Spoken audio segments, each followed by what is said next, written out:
the sky above. Tehran was painted in soft hues of orange and pink as the sun prepared to set behind the Alborz mountains. From the fourth-floor window of his modest apartment, Ali Rasa watched the dusk roll in, a hot cup of tea trembling slightly in his hand. His daughter, Leyla, sat cross-legged on the carpet behind him, drawing stars in her notebook.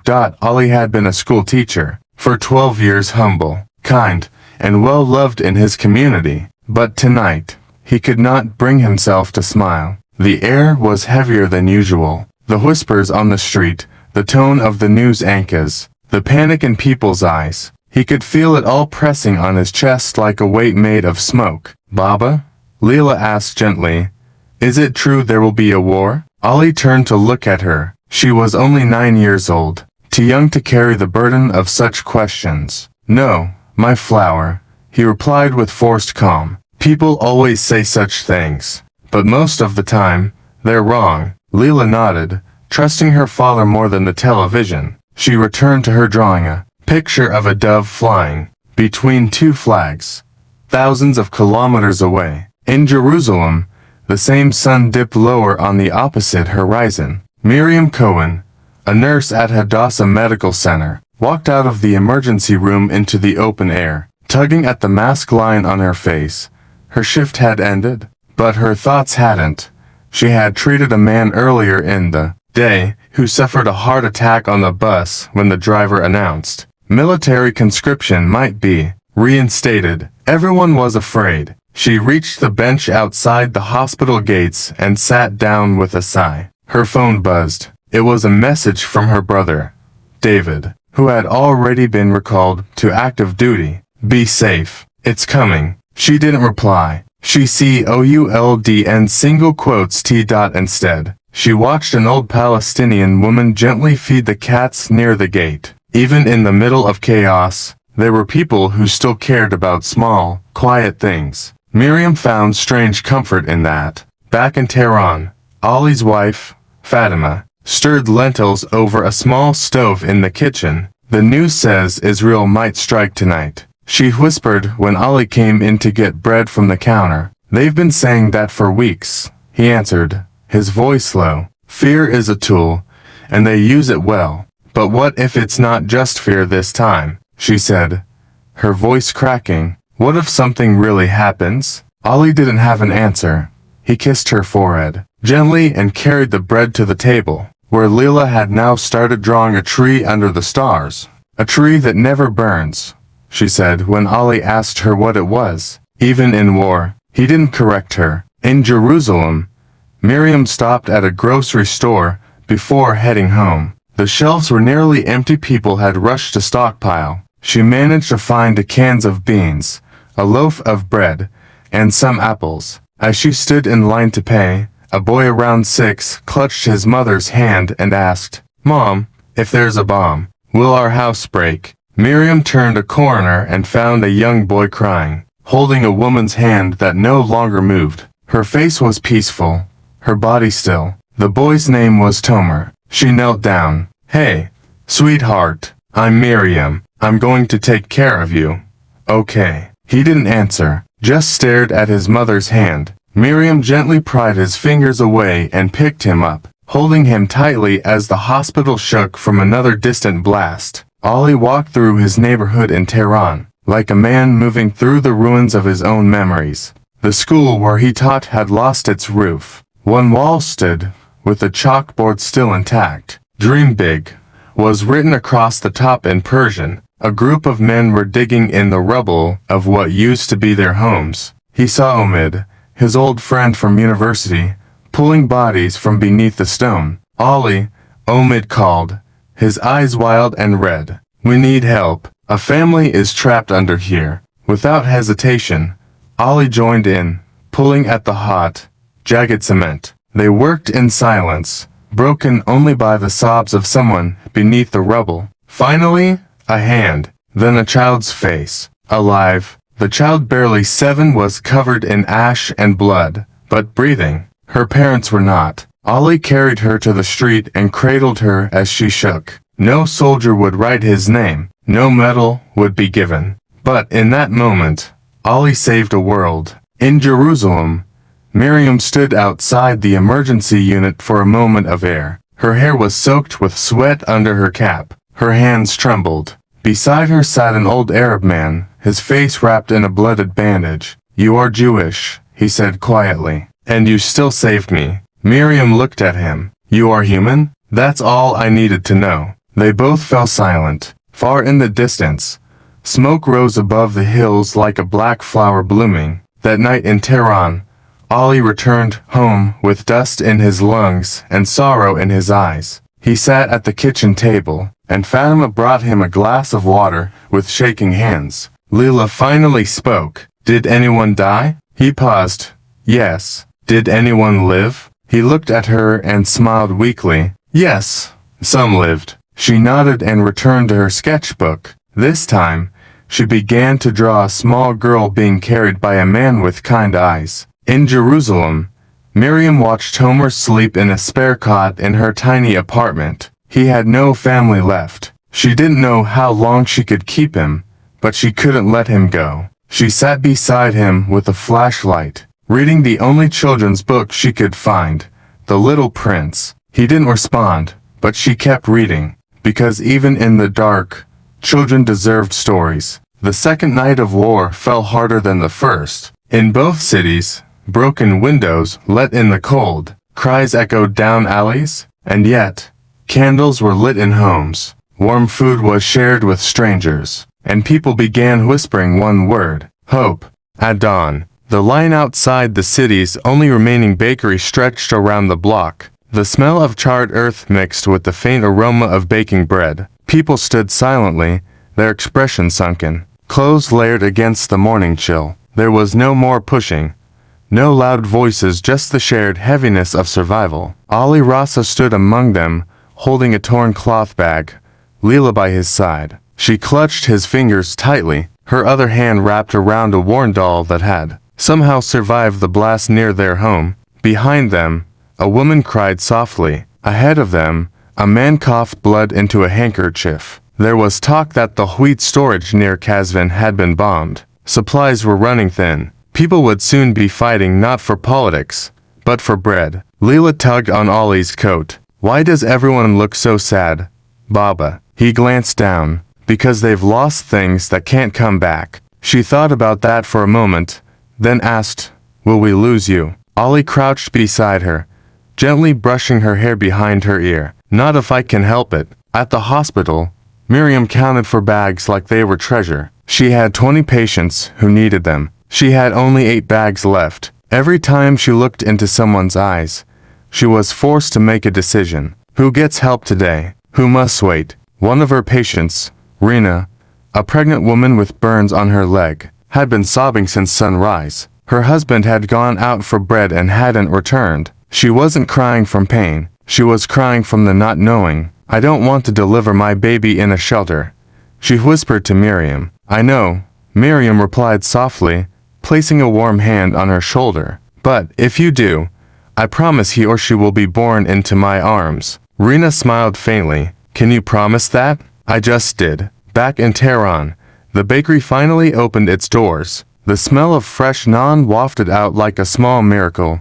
The baker, a man in his 60s with white flour in his beard, handed out loaves one at a time, tears in his eyes. "I wish I had more," he kept saying. "God knows I do." When Ali reached the front, the man handed him a half loaf. "That's all I've got left, brother." Ali nodded, bowed his head, and accepted it with both hands. "Thank you for this, and for staying open." The baker smiled weakly. Even in war, people need bread and kindness. In Jerusalem, Miriam stepped outside for a moment of air. Across the street, she saw a young Israeli soldier standing beside a concrete barrier, eyes scanning the ruins for movement. He looked no older than 20. Suddenly, a small Palestinian girl, barefoot and crying, ran toward the hospital, carrying a water bottle with both hands. She tripped and fell hard on the pavement. Miriam rushed toward her. So did the soldier. They reached her at the same time. The soldier hesitated,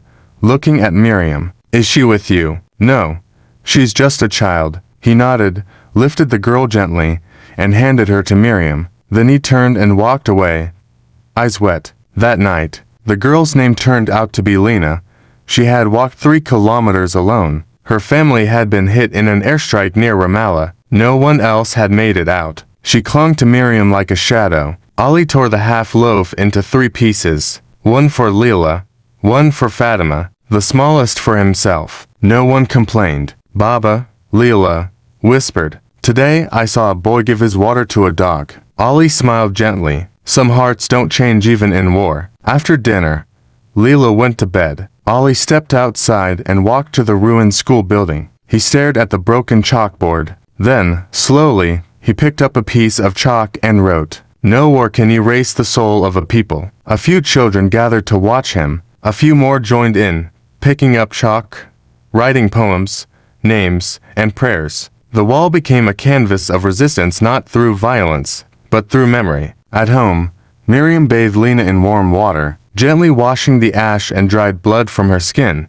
The girl said nothing, but let Miriam wrap her in a clean towel and feed her warm soup. As the girl drifted off to sleep on Miriam's couch, Miriam pulled out her notebook and began writing. Not news headlines, not medical reports, but names. Rina, Tomer, Lena, the soldier who helped, the old man with the flower, herself. She wrote them down not to remember the war, but to remember who they were before it. In both cities, food had become a treasure, water a luxury, safety a memory, but humanity, still alive, in small gestures, in nameless kindnesses, in bread that was shared, and tears that were understood. Ali found an empty notebook in the rubble. He began writing letters not to anyone in particular, but to someone who might one day read them. Today I saved a boy from being crushed. I also left a man behind. I don't know if he made it. I don't think I'll ever know. Miriam, too,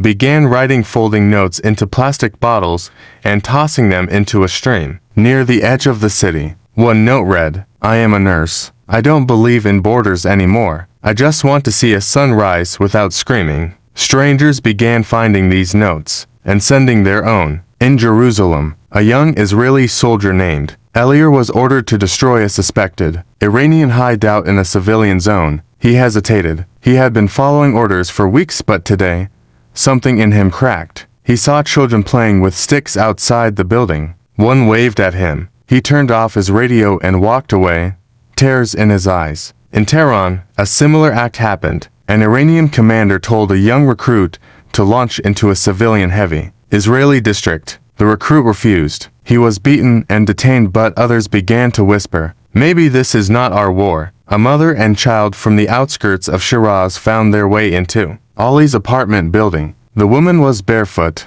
her son coughing blood. Fatima immediately took them in, despite food running out. Leyla gave the child her only toy. Ali cleaned the child's wounds, though he wasn't a doctor. That night, the woman cried softly into her hands. "We had a wedding planned. Now there's nothing left." Fatima placed a shawl over her and whispered, "You are not nothing. You are still here." At the hospital, Miriam kept a list on the wall. It was titled, "The Ones Who Didn't Make It." She read each name aloud every evening, whether someone was there to hear or not. Ali did something similar. On a crumbling school wall, he wrote the names of all the children who had once studied there and were now gone. Every morning, someone added flowers beside the names. No one knew who. Children still draw doves. Bread is still shared. Stories are still whispered. Hope is not dead. In Tehran, Leyla was coughing now. Not just a dry cough, but one that rattled her chest. Fatima tried to hide the panic in her eyes,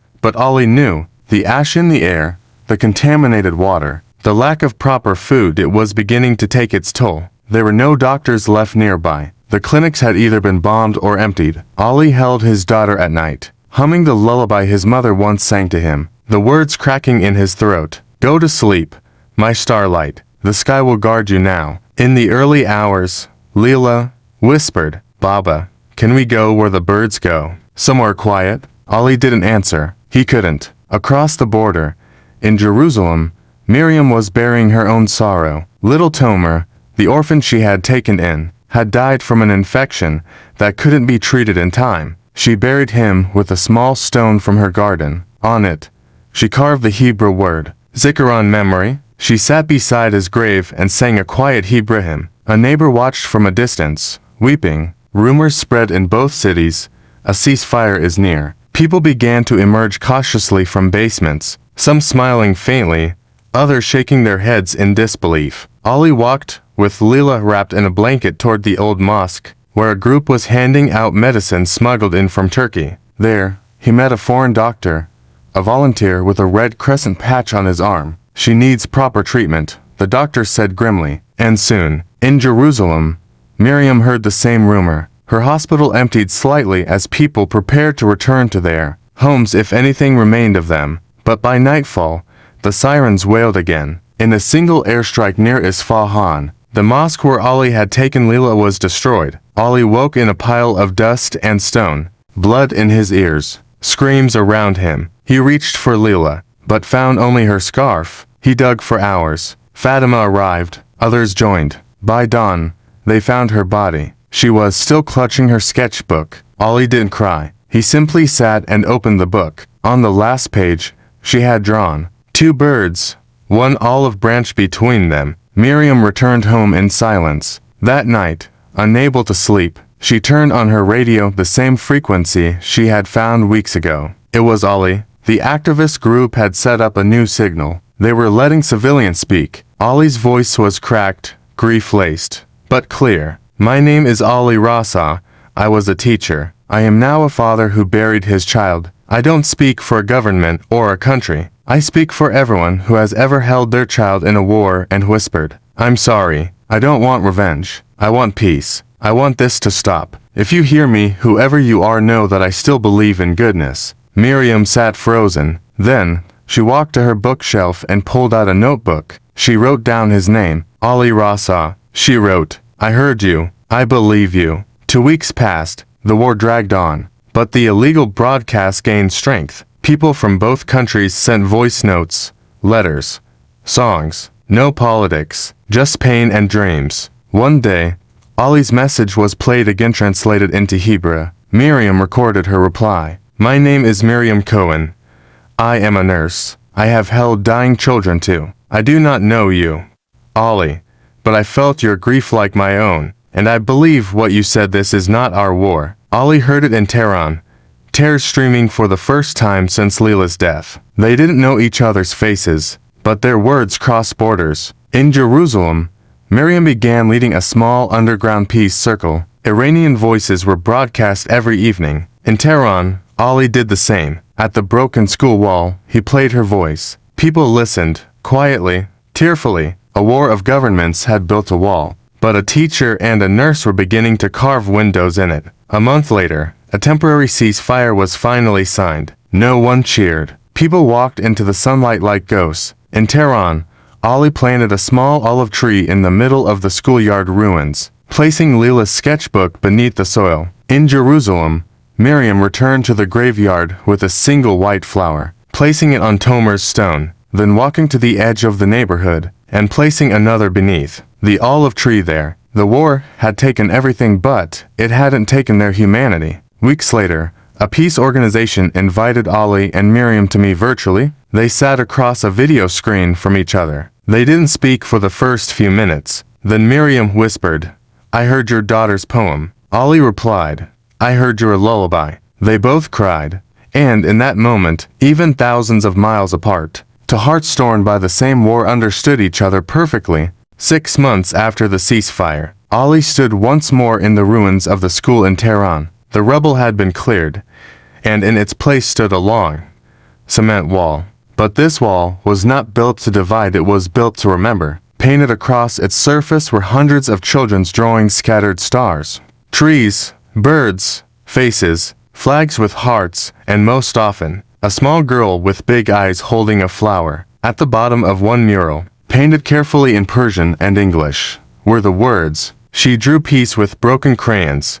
Leyla Rasa, 2015 to 2025. Ali couldn't speak. A young volunteer approached him and whispered, People come from all over the city to see her drawings. They leave letters. Ali nodded, holding back tears. She would have liked that. In Vienna, a global peace summit was organized with delegates from Israel, Iran, and over 40 other countries. While leaders met behind closed doors, a parallel gathering of ordinary citizens was arranged in a courtyard called the Olive Forum, where survivors and civilians could speak, share, and listen. Miriam Cohen sat on a wooden bench, holding a folded letter in her hand. She had traveled alone, carrying with her Tomer's drawing and one of Lena's shoes. When Ali arrived, he stood still for a moment. Then, he walked over and sat beside her. They recognized each other instantly, though they had never met before. No cameras, no microphones, just silence. Then Ali spoke first. "Thank you for hearing me." Miriam placed her hand over his letter. "Thank you for speaking."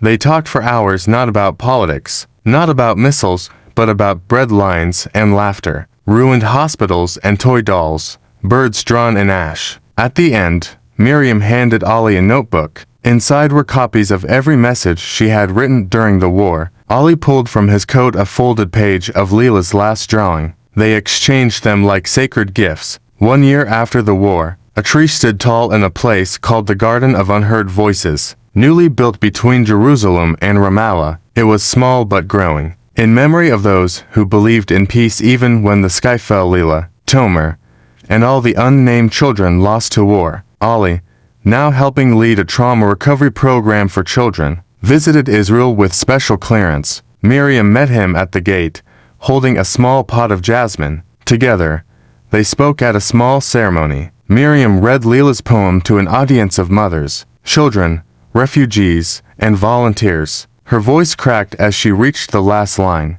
"Maybe if two birds sit on opposite rooftops and share the same sky, they'll forget who told them to fight." There wasn't a dry eye. After the reading, a group of Israeli and Iranian children planted marigolds near the tree. Some giggled, some wiped tears. Ali turned to Miriam and said, "This is the only war worth fighting. Planting life," she nodded, "and telling the stories of those we lost." Years later, a young girl from Gaza stood at the same garden, now lush and filled with flowers. Her schoolbook contained stories of Ali the teacher, Miriam the nurse, Tomer the boy, Leyla the artist, and the peace broadcasts that once crossed borders. She asked her teacher, "Did the war end because they were heroes?" The teacher smiled and replied, "No, the war ended because they were human and refused to forget it."